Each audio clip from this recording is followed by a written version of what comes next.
Jadi bagi orang Jawa Barat, kepemilikan rumah itu yang pertama. Rumah itu yang pertama. Jadi imahna pageh heula. Baru setelah imah pageh itu baju wete. Jadi jangan dulu kredit baju kalau belum punya rumah. Jangan dulu kredit mobil kalau belum punya rumah. Jangan dulu kredit motor kalau belum punya rumah. Mulailah dari rumah. Maka lagunya adalah rumah kita sendiri. Dalam ajaran Islam, baiti zanati. Surga itu ada di rumah. Ya kan? Ya ada isinya yang Sukma Ayu. Saya ada rumahnya ada beberapa tapi istri nggak punya. Siapa yang mau isi rumah saya dipersilahkan. Nah itu rumah dulu. Nah sekarang kemudian baru bajunya wete. Setelah bajunya wete baru bibirna base. Apa artinya menikah? Kemudian setelah itu ingat setelah menikah. Istrinya harus berkabe. Ya kan? Jarang reneh. Barijeng dikerei tapi suaminya normal. Ya kan? Normal tapi tidak beranak terus. Jangan sekali cos jadi. Kan ngomongnya harus begitu. Nah, problem hari ini, saya ngomong tentang kemiskinan, saya ini tukang keliling. Apa yang terjadi pada kemiskinan itu? Pertama anaknya banyak, kedua tidak punya rumah. Di rumah yang sempit itu saya sudah menemukan berapa kasus. Ada orang yang tinggal di rumah petak, anaknya 16. Ada orang yang tinggal di rumah petak, anaknya 11. Ada anak yang tinggal di rumah petak, anaknya 24. Dan anehnya adalah, orang yang punya duit, itu susah punya anak. Walaupun istrinya banyak, gak mau beranak. Yang nakal-nakal itu kan istrinya banyak, tapi gak ada yang anak satupun tuh jadi. Tapi orang-orang gak berpunya atau prasejahtera, itu mudah punya anak. Anak orang kaya susah makannya. Harus cari dokter gigi, dicekok dulu. Anak orang miskin pengen makan terus. Itu hawanya beda. Jadi hawa orang kaya itu kenyang terus. Hawa orang miskin lapar terus.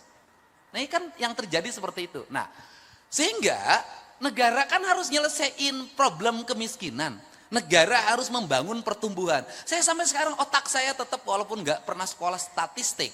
Saya selalu mengatakan kalau ingin membangun kemakmuran rakyat itu jangan dulu ngomong pendekatan peningkatan pendapatan rakyat. Jangan. Yang harus dilakukan negara itu adalah ngomong bagaimana rakyat keluar duitnya sedikit. Karena saya punya pengalaman sebagai orang desa, ibu saya anaknya 9, kok saya bisa sekolah sih sampai sarjana 9-9-nya? Kok makannya cukup? Kenapa?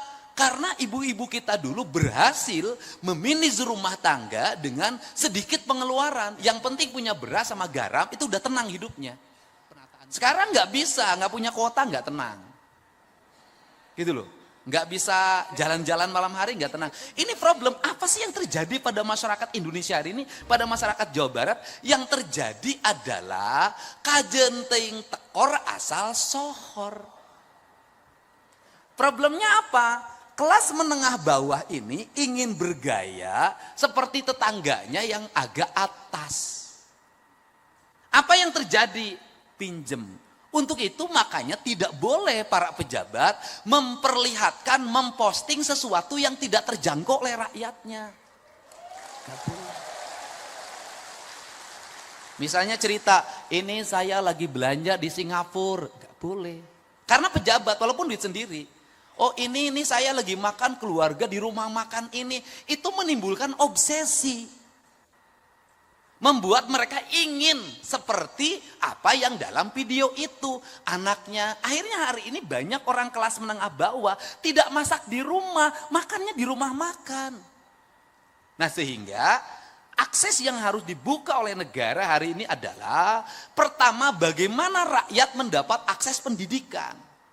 Makanya saya fokus sejak awal memimpin infrastruktur sekolah, SD, SMP, SMA, dan SMK adalah keharusan negara. Makanya saya berani membuka ruang kelas sampai 50. Ini yang penting. Nah, itu yang kedua, mendekatkan siswa pada akses pendidikan. Kenapa? Biaya ongkos mahal, sekolah gratis nggak ada masalah, tapi ongkosnya 30.000. Itu yang kedua. Kemudian yang ketiga adalah menekan biaya pendidikan. Biaya pendidikan itu yang mahal, bukan SPP-nya. Biaya pendidikan itu yang mahal adalah biaya jajannya, biaya modenya, outing class, dan studi tour. Itu yang paling mahal itu studi saya. Sehingga kalau ngomong angka kemiskinan di Jawa Barat terjadi hari ini menurun, itu berkah menurut saya karena hari ini saya melarang studi tour, melarang outing class, dan melarang jajan. Nah, maka gerakan yang berikutnya adalah bagaimana uang yang 10.000 jajan itu menjadi 5.000 untuk jajan, 5.000 investasi. Bagaimana? Anak-anak harus nabung. Semiskin-miskinnya anak Jawa Barat hari ini jajannya masih 5-10.000 saya taruhan. Pemulung anak-anaknya masih 5-10.000. Jadi kalau hari ini ada orang kurang gizi, itu bukan faktor tidak punya uang. Tetapi faktornya adalah tradisi jajan lebih tinggi daripada tradisi memasak di rumah. Mereka lebih senang membeli jajanan yang di sekolah di sekitarnya 5.000 perak dibanding beli telur. Padahal 5.000 itu kalau pagi-pagi direbus dapat telur 2 biji. Nah, sehingga saya kenapa mendorong sekolah pagi. Jam 6:30, sesungguhnya lagi merubah masyarakat Jawa Barat mindsetnya untuk apa? Untuk menjadi orang yang merubah pola. Apa sih polanya? Saya kasih tahu nih, rumusnya begini. Kenapa anak-anak itu harus masuk 6:30? Agar mereka bangunnya jam 5. Kalau mereka bangunnya jam 5, maka orang tuanya akan memaksa tidurnya jam 8 sampai jam 9. Kalau mereka tidurnya jam 8, jam 9, maka kebiasaan nongkrongnya hilang. Nongkrong itu duit loh. Dia menghabiskan BBM, kemudian nongkrong di kafe walaupun 50.000 perak. Kenapa kafe yang banyak gulung tikar? Tren mode bikin kafe di mana-mana, anak yang nongkrong 50.000 pacaran dari jam 3 sore sampai jam 10 malam. Rugi.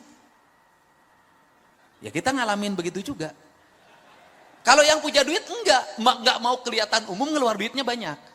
Nah, makanya itu didorong untuk dirubah. Yang berikutnya adalah saya meminta membawa bekal ke sekolah bagi mereka yang MBG-nya belum ada.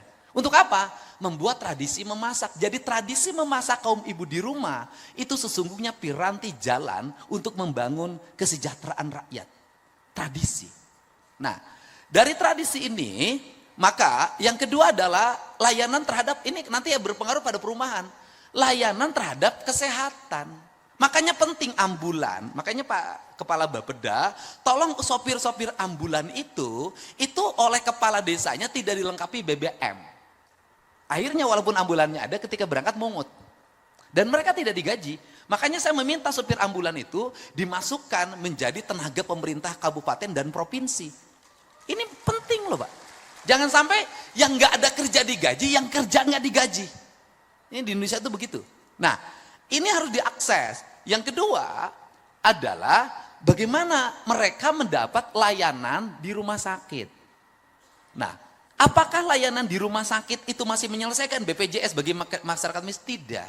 Di rumah saya itu setiap hari 50-100 orang ngantri untuk mendapat bekal operasional.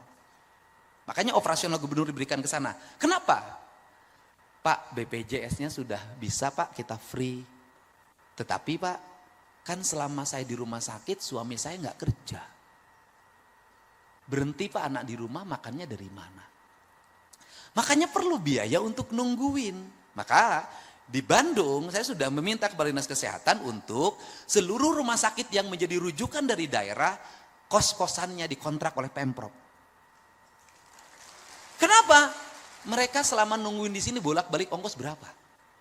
Saya tiap hari itu menangani orang yang Pak kemoterapi berangkat dari Bekasi ke Rumah Sakit Hasan Sadikin 750.000. Kemoterapinya nggak bayar Pak, tapi dari rumah menuju.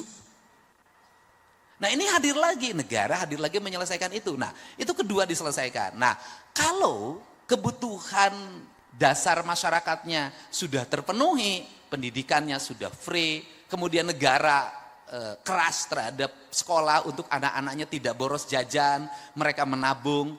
saya yakin mereka punya masa depan. Mereka punya akses rumah. Nah, karena itu